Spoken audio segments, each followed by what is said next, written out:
What is going on, family? Welcome back to the channel. Hope you're doing well. And in today's video, we've got your macro picture covered. We've got an important week ahead of us next week, and it's going to be incredibly interesting. So you must watch this video if you are in altcoins, Bitcoin, or crypto. Smash a like, guys. And if you're new, welcome to the channel. Please subscribe, hit the little bell to get your news. Anyway, we are the only small channel, facts, that cover macroeconomics for the average man on the street. Okay. And you're going to want to hear what I want to say, what I have to say today, because it's going to be very important for your bags. Now, the first thing we got to look at is let's take a simple analysis for Bitcoin. Okay. Let's not overcomplicate the picture. Let's have an understanding of where we are today. So Bitcoin has had a resistance at this 96,000 level. Okay, and I'm going to draw a very important level here for you. All right. Okay, you can see, you with me? That's it. There's your important level there. There's that purple, absolutely beautiful arrow. Now, what does this mean? So here's what I think. I could be wrong, guys, but I have already shared my thesis with the VIP group. If we get a rejection from this level where we are now, and you can clearly see that this is being, of course, a very important resistance level at this 95,700, 95,500 level. Okay. And just to make it clear for you, I'm going to stick a massive, black line there. So attempt. We've done it several times now. And over here, you might have noticed the MACD is very much oversold. So here's what I could see. I could be wrong, but most of the time, these things play out the way they are. So if we get a rejection here, we're going to head straight down to around 88,000 to 86,000 level. And for me, after that, we go break the all-time high. And of course, Bitcoin still remains in a healthy direction. And that looks like exactly what might play out to happen in the end. So that's a straightforward one for Bitcoin. Of course, the other alternative is that if you obviously smash through this level with such volume, and that could also happen. But I doubt it.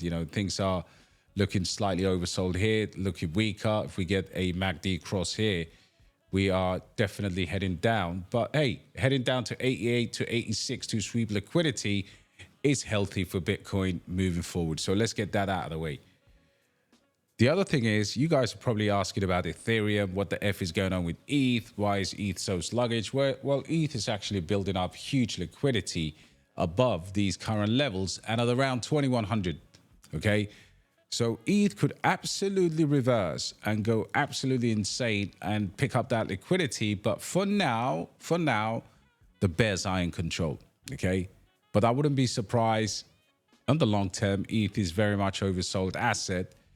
I think ETH will go back and it will absolutely rocket towards the higher liquidity. So that's Bitcoin and Ethereum, meaning that if you are in the market of buying, you just need to see which direction we go here to make your informed decisions. Now, let's go straight into recession. And, by the way, just before we do that, of course, the ultimate. So you have to have two back-to-back negative quarters of growth. Check, possibly, we could get that. For the Fed to pivot, we have to have a bunch of economic things or bad news, which is good for crypto. That's breaking. We already know that the labor market could be softening. Many things are in our favor. The only anomaly here right now is, for me, the easier one to control. Not control, unpredictable, unfortunately, but it's Donald Trump. So the tariffs will lead to higher levels of inflation, right? If the Fed target was like 2%, 2.4%, the inflations are likely to skyrocket on the back of these tariffs. So does the Fed then cut? If you've got 3 or 4 things that you need for the Fed to pivot, and the Fed is ready to pivot, How could they pivot when the inflation does the opposite? And a lot of that is to do with the, of course, the, US bonds are being dumped, possibly by China, by the way.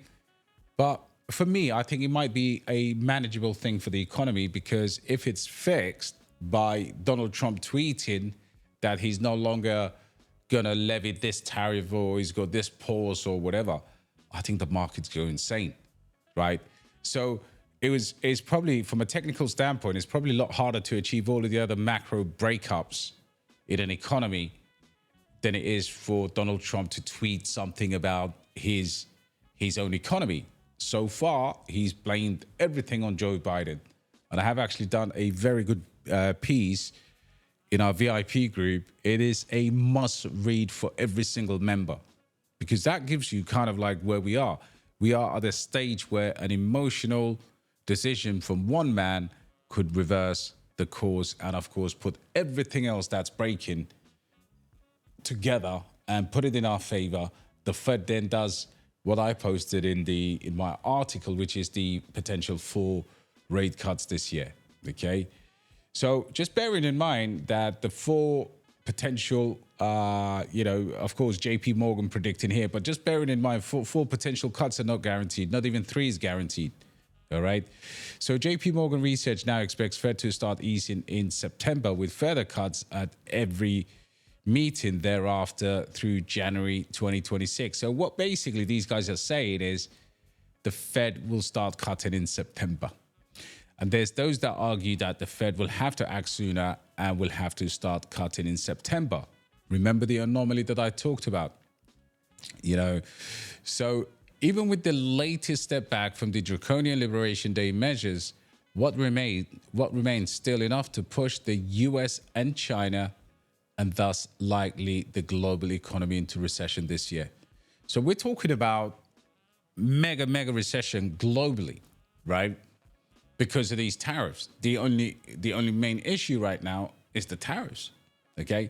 Now, if you look at this, markets are getting ready to react to the news that the U.S. economy actually shrunk by 0.3% in the first 3 months of this year. The gross domestic product, that's the sum total of all goods and services produced in the country, was forecast to grow by 0.4%, but instead the economy contracted over fears of President Trump's potentially costly trade war. To help put all this in perspective, let's bring in NBC News business and data correspondent Brian Chung. So we're going to keep an eye to see. We know the futures were down heading into today. We'll see how the stock market actually reacts. But the fact that it was down a little bit, how big of a shock is that? Yeah, well, it looks like it opened, at least the Dow Jones Industrial Average, down 0.7%. That's about 280 points. That's not necessarily a big fall, especially when you contextualize it against some of the really substantial 3-4% days that we had in the last few weeks of all this broad market volatility in the face of tariffs. But I think today's reaction is notable when you take a look at the futures going into the market open at 9:30. They sharply dropped at around 8:30 Eastern time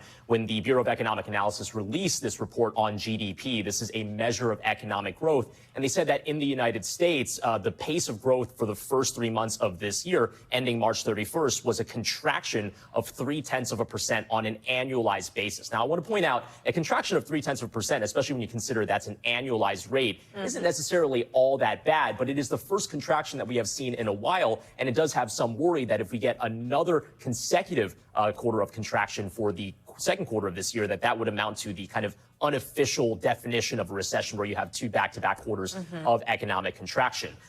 We did hear from the president on Truth Social. I don't want to jump ahead too much here, but he did note that this was something he was blaming on Biden. He said this is Biden's stock market. I didn't take over until January 20th, which is a fair point to make. But what is interesting about this GDP report is that the big reason for the contraction is that there were so many imports that were made during this quarter. And a lot of that was front running by companies trying to get ahead of Trump's tariffs by ordering more ahead of time. A lot of that did precede January 20th. So yes, it was during the Biden administration, but it was in anticipation of tariff policies coming under President Trump. So that's an important distinction to make here as we talk about these numbers. Yeah, and people are pointing to that surge in imports as potentially why we saw this contraction. Does that mean that things could level out in the second quarter? It's possible, but the idea here is that when you look at the calendar, the next quarter is going to be March until June. And in March, there was a lot of the waffling over the tariff policy. In fact, when it came to the so-called reciprocal tariff policies, we know that there was a 90-day delay on that. So even ahead of that, yeah, you're probably still going to have companies over that period of time that are going to say, okay, you know what, let me just order a little extra ahead of what is going to be a holiday season that a lot of companies are trying to order right now to make sure that stores are stocked and your products can be on the shelf by the time we get to October and November. So I do think that the import story is still going to remain relevant, but I want to point out that GDP is not just imports and exports. It's also things like consumption, how much you and me are spending, investment from companies, how much are companies investing in new factories, also government spending. That's a big part of this as well.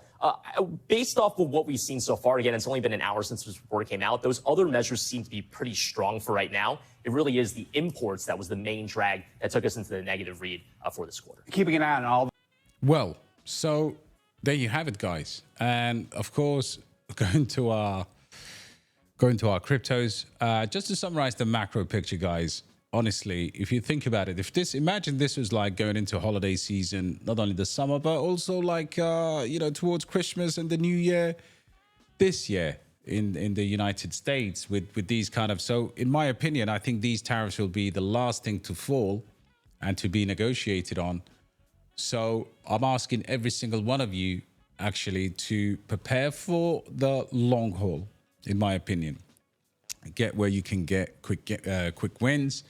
But for me, this is a longer game. And I'm more leaning towards this idea that the US will cut rates predominantly either in the summer or towards the fall. And that aligns with the 4-year macro cycle. Because don't forget, we are in year 4 of the overall picture, guys. So if this is going to happen this year, I think, the Fed to start easing in September with cuts every month thereafter. And that looks like a end of year bonanza for crypto and stock market. Of course, I'm not saying that they won't pivot in May or June or July. Nobody knows that. But at the rate in which these things go, I think the tariffs need to be negotiated first before we can get anything substantial going in these crypto markets. Having said that, there are beautiful, beautiful prices everywhere.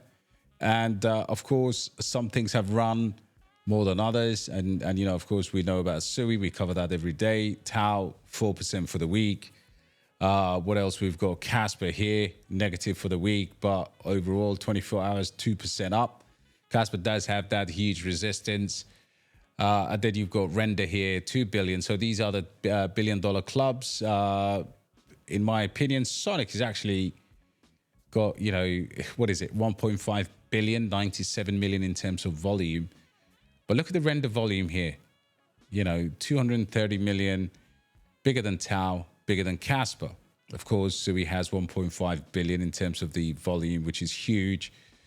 And then you've got Say actually doing very, very well. I know Say's being one of those that people have criticized over the years, but the volume has come back into Say, and that looks to be growing now.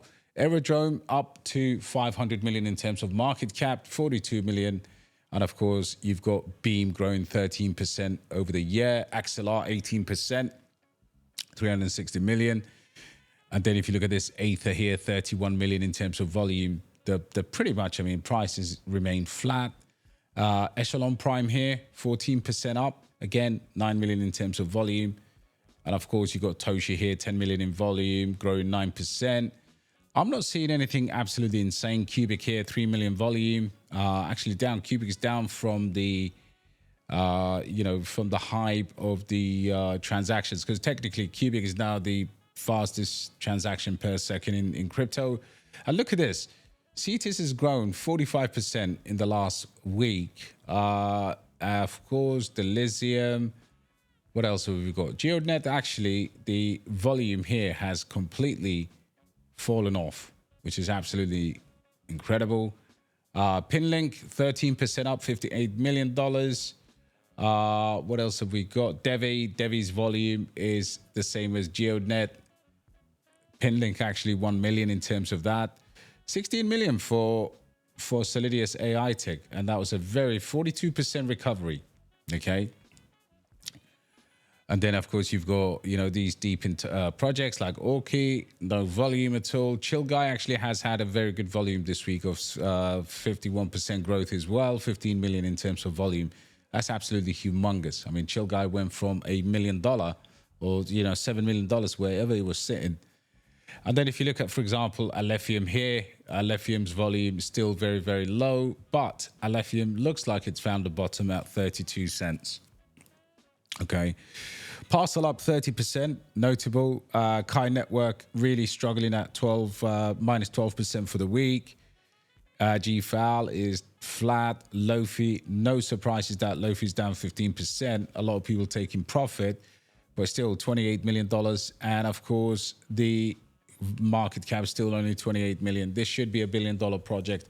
Then we had Carrot. Now, the thing about Carrot is Carrot went up by 18% for the week, and the volume picked up very, very nicely. So good to see Carrot coming back. EMP now up to $80, growing 49%. Basedai at the moment, no signs of life. AltCloud here doing 10%. MetaK down 2%. What else is happening here? Menaki and, of course, SNAI. What's SNAI's volume? 2 million. Decent. Manaki's 5 million. Decent, of course, Eagle AI, which is absolutely has done unbelievable numbers for me. Having said that, it's only $14 million market cap and plenty of influencers. One of my other bad boys is Steady Finance. Steady Finance is at a 14 million market cap, 3 million volume, 8% down for the week with Tau. Of course, then you got Heroes of Marvia here. The volume is bigger than the market cap. All right, 6% for the week. And then, of course, Tectum. Look at the difference between Tectum's and Tectum's volume is 362,000. Marvia is 14 million. Holy crap, man. The market makers are at it. But good to see Tectum growing 22%. Foxy at 52%. Of course, then we got PAI, 27%. 01 Labs, 38%.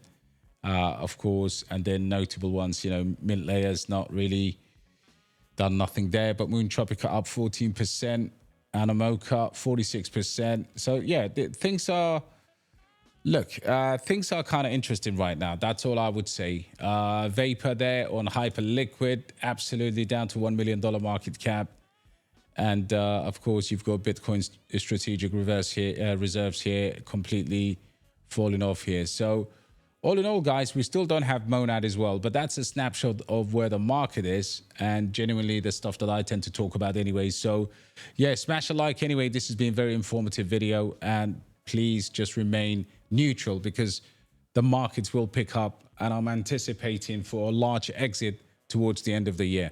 All right, guys, God bless you. Take care.